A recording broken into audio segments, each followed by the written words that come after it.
लग्नानंतर होईलच प्रेम या मालिकेच्या आजच्या भागात आपण पाहणार आहोत काव्या ही जीवाला भेटायला बोलवते आणि जीवाला भेटल्यानंतर ती सांगते की तू हे टॅटू पुसून फक्त घरच्यांपासून टॅटूचं सत्य लपवलं नाही आहेस, तर टॅटू पुसल्यामुळे तू माझी ओळख देखील पुसली आहे, म्हणजे तुझ्या जीवनातून माझं अस्तित्व देखील तू नष्ट केलं आहेस।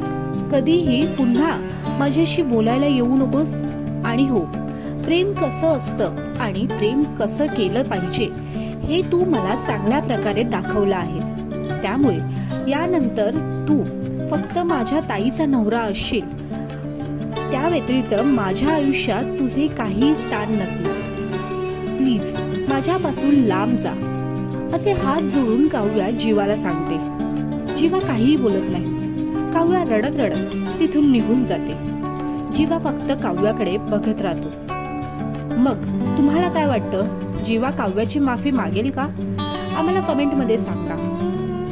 तसेच लग्नानंतर होईलच प्रेम ही मालिका तुम्हाला आवडते का? या मालिकेतील पार्थ काव्या की नंदिनी जीवा कोणती जोडी तुम्हाला जास्त आवडते? आम्हाला कमेंट मध्ये सांगा।